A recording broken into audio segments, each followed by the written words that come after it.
नमस्कार दोस्तों, संगीता किचन में आपका स्वागत है। आज मैं बनाने जा रही हूँ आम पापड़। ऐसे गांव के शब्दों में कहा जाए तो अमावट। तो चलिए अब हम बनाना शुरू करते हैं। बनाने से पहले आपको हम सामग्री की जानकारी दे रहे हैं।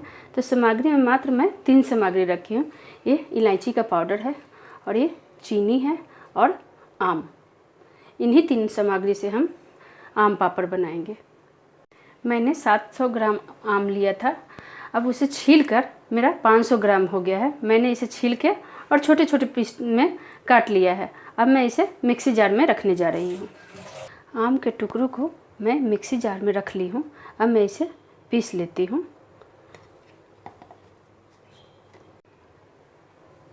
आप देख सकते हैं कि हमारा आम पीस चुका है। आप ध्यान रखिएगा कि इसमें थोड़ा भी आम का टुकड़ा नहीं रहना चाहिए। पूरा स्मूथ इस तरह से आपका पीस जाना चाहिए।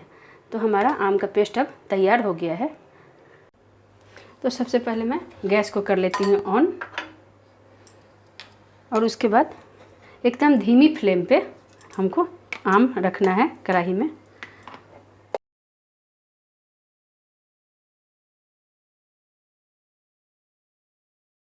आम ध्यान रखिएगा कि जब आम पापड़ बनाइएगा तो आम पूरा पका हुआ होना चाहिए और आम मीठा रहना चाहिए। यदि मीठा नहीं रहता है तो उसमें ज़्यादा चीनी लगेगा, लेकिन मेरा आम पूरा पका हुआ है और मीठा है तो मैं इसमें 6 चम्मच चीनी डालूँगी।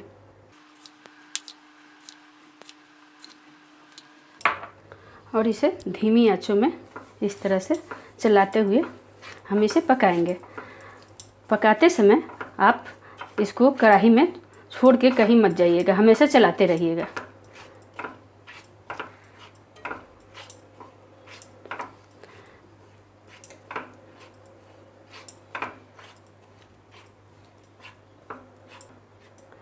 अगर आप आम के सीज़न में आम पापड़ बना के रख देते हैं तो अगले 2-3 महीना तक इसे यूज कर सकते हैं। टाइट कंटेनर में इसे बना के और पैक करके फ्रिज में रख दें।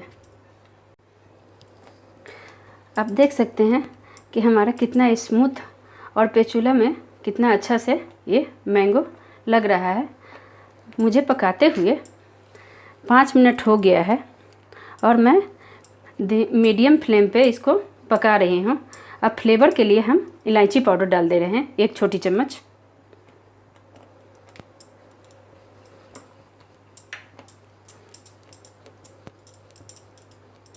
अब इसे अच्छी तरह से मैं मिक्स कर देती हूँ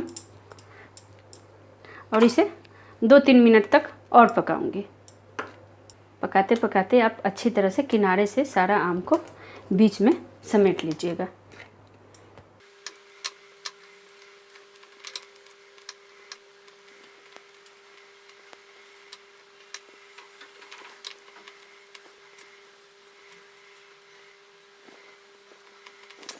जब तक हमारा आम पक रहा है तब तक मैं प्लेट तैयार कर लेती हूँ आम पापड़ बनाने के लिए।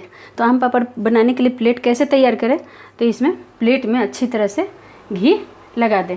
ध्यान रखिएगा कि प्लास्टिक या फाइबर का प्लेट यूज नहीं कीजिएगा। इसके लिए आप स्टील का ही प्लेट यूज कीजिएगा। तो हम स्टील का प्लेट यूज कर रहे हैं। ये मैंने 2 प्लेट लिया है और दोनों को मैं घी लगा के तैयार कर रही हूँ। आप चाहे तो रिफाइन भी लगा सकते हैं, लेकिन नीचे से घी का जो होता है ना फ्लेवर, वो बहुत ही अच्छा होता है, इसलिए मैंने घी यूज किया है। आप देख सकते हैं कि अच्छी तरह से मैंने प्लेट में घी लगा दिया है। अब मैं आम की तरफ बढ़ती हूँ। आप देख सकते हैं कि आम पापड़ के लिए हमारा ये जो आम का पेस्ट है वो पूरा अच्छा तरह से तैयार हो चुका है। अब मैं प्लेट में ट्रांसफ़र कर लेती हूँ।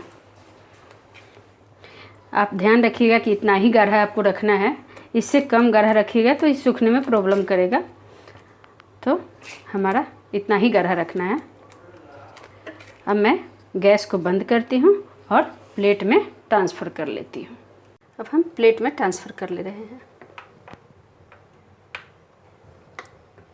इतना ही हम इस प्लेट में डालेंगे, फिर मैं दूसरा प्लेट में, और इस तरह से इसे फैला देंगे। अब ये तैयार हो गया है। अब मैं दूसरा प्लेट में ट्रांसफ़र कर रही हूँ। इसी तरह से जितना भी हमारा पेस्ट है हम 2-3 थाली में इसको ट्रांसफ़र कर लेंगे। अब मैं दूसरे थाली में भी ट्रांसफ़र कर ली हूँ। अब इसको मैं 2 दिन तक धूप में सुखाऊंगी। 2 दिन बाद ही ये आम पापड़ बनके तैयार होगा। अब इस आम पापड़ को सूखते हुए 2 दिन हो गए हैं। 2 दिन में हमारा आम पापड़ सूख के तैयार हो गया। अब किनारे से हम चाकू से इस तरह से इसको उठा लेंगे और तब हम इसको निकालेंगे। डिपेंड करता है कि आपका धूप कैसा है। यदि मीठा धूप हो तो 4 से 5 दिन भी लग सकते हैं, लेकिन बहुत कड़ा धूप था इसलिए हमारा 2 दिन में आम पापड़ बनके तैयार हो गया है। आपको निकालने में कोई भी परेशानी नहीं होगा। ये देख सकते हैं आप तो कितना जल्दी निकल गया है और पूरा ट्रांसपेरेंट बना है। देखिए कितना सुंदर बना है। अब हम इसे कट कर लेते हैं। अब मैं इसे पतला पतला काट लेती हूँ।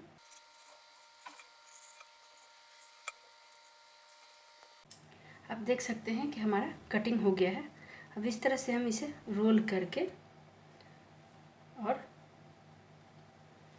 एक टाइट कंटेनर में, इस तरह से टाइट कंटेनर में हम बंद करके रख देंगे। इसी तरह से दूसरा भी कर लेते हैं। इस तरह से हम सारे आम पापड़ को टाइट कंटेनर में रख के बंद कर देंगे और बंद करके इसे फ्रीज में रख देंगे और इसमें से निकाल के 2-3 महीना तक आप खा सकते हैं। तो आप देख सकते हैं कि हमारा आम पापड़ बन के तैयार हो गया है। आपको मेरा वीडियो अच्छा लगे तो इसे लाइक कर दें और इस चैनल पर नए हैं तो इसे सब्सक्राइब कर दें। बेल आइकन दबाना ना भूलें। बहुत सारे मेरे व्यूअर हैं जो हमारा वीडियो देखते तो हैं बट सब्सक्राइब नहीं किए हैं, तो प्लीज़ आप लोग सब्सक्राइब ज़रूर कर लीजिएगा।